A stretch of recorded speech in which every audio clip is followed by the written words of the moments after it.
My name is Olivia, and I learned early in life that family can be your biggest critics. For years, I endured the sideways glances, the whispered comments, and the not-so-subtle jabs about my little online business. My sister Madison was always the star of the family, the golden child who could do no wrong. I still remember the day I told my family I was leaving my corporate job to start my own business. We were all gathered around the dinner table for Sunday dinner, a tradition my mother insisted on maintaining even though most of us had moved out years ago. "I'm starting my own company," I announced, trying to keep my voice steady despite my racing heart.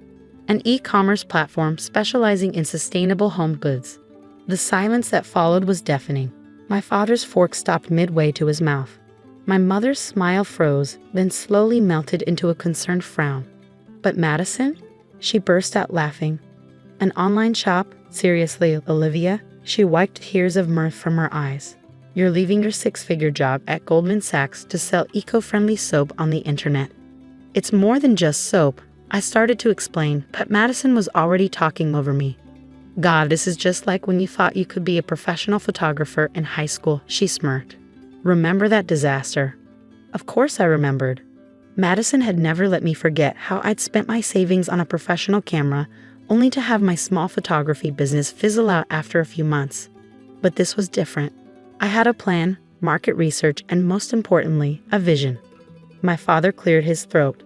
"Olivia, honey, maybe you should think this through. Your job at Goldman is stable, prestigious. You're on track for senior management." "I have thought it through," I insisted. "The market for sustainable products is growing exponentially. I've already secured partnerships with several artisanal manufacturers." And "Artisanal manufacturers," Madison interrupted, her voice dripping with disdain. "You mean people making soap in their garages?" My mother reached across the table to pat my hand. "Sweetie, we just want what's best for you. Look at Madison, she's killing it at her tech company. Executive VP at 32. Now that's something to aspire to." I pulled my hand away, feeling that familiar ache in my chest. Madison had always been the family's measuring stick for success. Her prestigious MBA, her rapid corporate climb, her magazine-worthy wedding to a venture capitalist. Everything she did was perfect. "My decision is made," I said quietly but firmly. "I start next month." That was 3 years ago. 3 years of building my company, Eco Haven, from the ground up. 3 years of working 18-hour days, learning every aspect of e-commerce, and carefully cultivating relationships with sustainable manufacturers across the globe.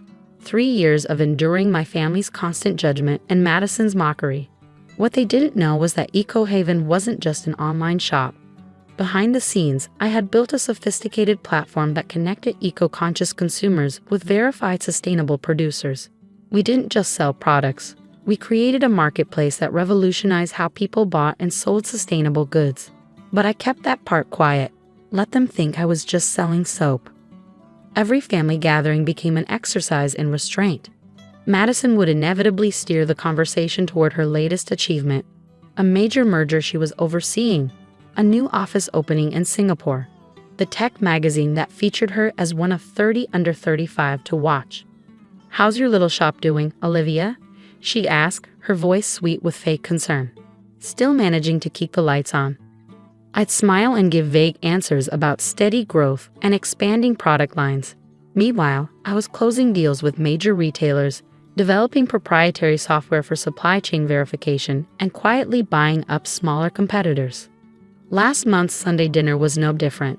Madison swept in late, as usual, dressed in a designer suit that probably cost more than what she thought I made in a month. "Sorry I'm late," she announced, air-kissing everyone's cheeks. Board meeting ran long. "We're finalizing the details of our expansion into the Asian market." My mother beamed. "That's wonderful, darling." "Isn't that wonderful, Richard?" She prodded my father, who nodded appreciatively. "Very impressive," he agreed. "Your company's stock has been doing exceptionally well." Madison preened under the praise. "Well, leadership is all about vision and taking calculated risks." Speaking of which, she turned to me with that familiar condescending smile. "Poor Sarah, still running that pathetic online shop. You know, we're always hiring at TechFront. I could put in a good word for you. Get you a real job." I took a sip of wine to hide my smile. If only she knew that her company's recent success was partly due to the e-commerce management software I get licensed from one of my shell companies. Thanks, but I'm doing fine, I replied mildly. Madison laughed. Fine? Honey, you're 35, single and selling organic dish soap on the internet. That's not fine, that's... She gestured vaguely with her wine glass, settling. Our mother jumped in, ever the peacekeeper. Madison, don't be harsh. I'm sure Olivia's business is sustainable. She said the word like it was foreign, throwing me what she probably thought was a supportive smile. Actually, I started to say, but Madison was already launching into a story about her recent meeting with potential investors from Shanghai. I let her talk, let her bask in her perceived superiority, because I knew something she didn't, something none of them knew. While Madison had been climbing the corporate ladder at TechFront, I had built EcoHaven into a powerhouse. Our proprietary blockchain-based authentication system for verifying sustainable products had become the industry standard. Major retailers were fighting for partnerships. Venture capital firms were begging to invest. But the best part? I had just received some very interesting information about TechFront, Madison's precious company. Their expansion plans weren't going as smoothly as she claimed. In fact, they were in serious trouble. I excused myself early that night, citing an early morning meeting. As I drove home to my penthouse apartment, the one my family thought I couldn't afford, I couldn't help but smile.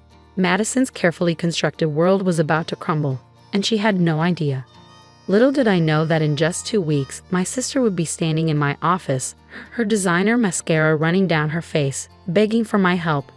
But that's when the real story begins. The call came at 3 a.m., 2 weeks after that family dinner.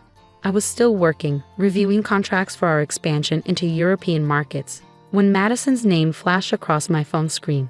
I almost didn't answer. She never called me unless it was to gloat about something. Olivia? Her voice sounded strange, shaky. I need to see you. It's important. I leaned back in my chair, studying the city lights through my office window. It's 3 a.m., Madison. Please, she whispered. Please, I need your help. That got my attention. Madison never said please, and she certainly never admitted to needing help, especially not from me. Come to my office, I said, then gave her an address she'd never heard before. But that's in the financial district, she said, confused. I thought your shop was... Just come, Madison. 45 minutes later, my private elevator opened. Madison stepped out, and I barely recognized her. Her designer suit was wrinkled, her perfect hair disheveled, and her eyes were red from crying. She stopped dead when she saw where she was. The top floor of the Miller building was a far cry from the small warehouse space she thought I worked from. Floor-to-ceiling windows offered a panoramic view of the city. The reception area alone was bigger than her entire office at TechFront. I don't understand, she stammered. What is this place? I stood up from behind my desk. Welcome to EcoHaven's global headquarters. She walked forward in a daze, taking in the sleek modern design, the massive screens displaying real-time data from our global operations, the rows of awards and recognition plaques on the walls. This is impossible, she whispered. You sell soap on the internet. No, Madison. I built a revolutionary e-commerce platform that's currently valued at just over $2.8 billion. The soap was just the beginning. She sank into one of the leather chairs facing my desk, her legs seemingly giving out. But, how? Why didn't you tell us? I sat down across from her. Would you have believed me?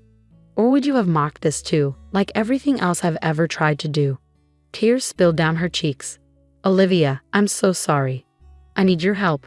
TechFront is in trouble. I know, I said quietly. Your Asian expansion failed spectacularly. Your new software platform has critical security flaws.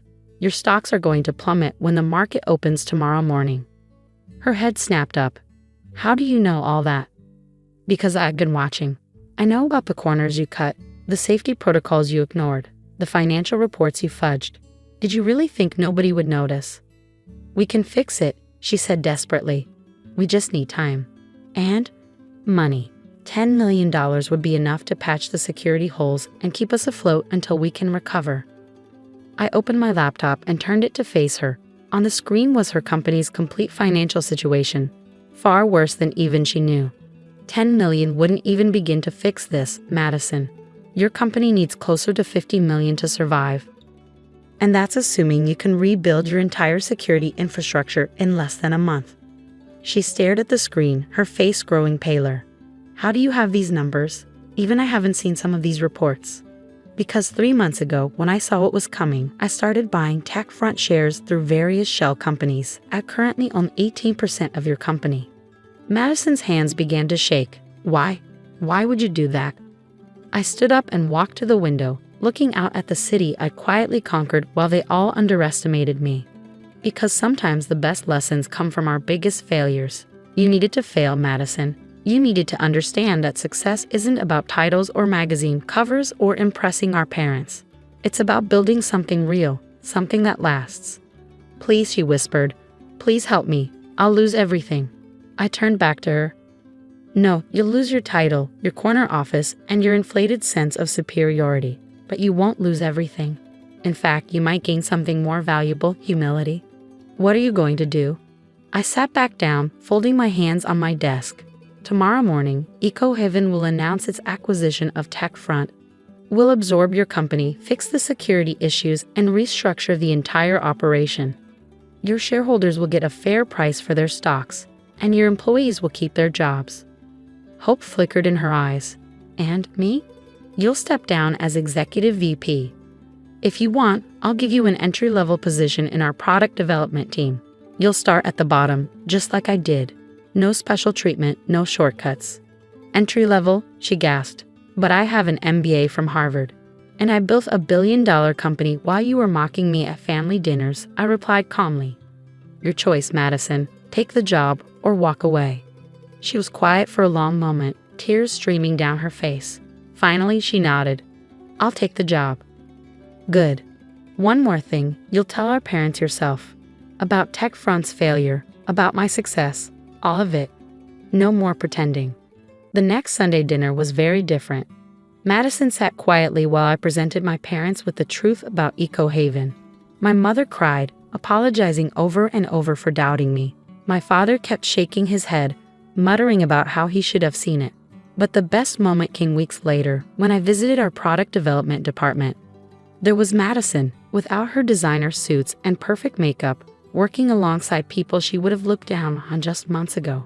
She was learning, struggling, and for the first time in her life, earning her success instead of expecting it. How's your little soap company doing? She asked when she saw me, but this time there was no mockery in her voice, only respect, and maybe a touch of awe. I smiled. We're doing just fine, Madison. Just fine. As I walked away, I couldn't help but think about how sometimes the biggest victories come not from proving others wrong, but from showing them a better way to be right. Madison had lost her company, but she was gaining something far more valuable, the chance to build something real, something that would last. And me. I had finally stopped being the family disappointment and become something better, a sister who could teach rather than taunt, lead rather than follow, and succeed without needing anyone's approval but my own. The next time someone asks me about my little online shop, I just smile and remember that success doesn't always need to shout to be heard. Sometimes the quietest businesses make the loudest statements, and the best revenge isn't proving others wrong. It's proving yourself right.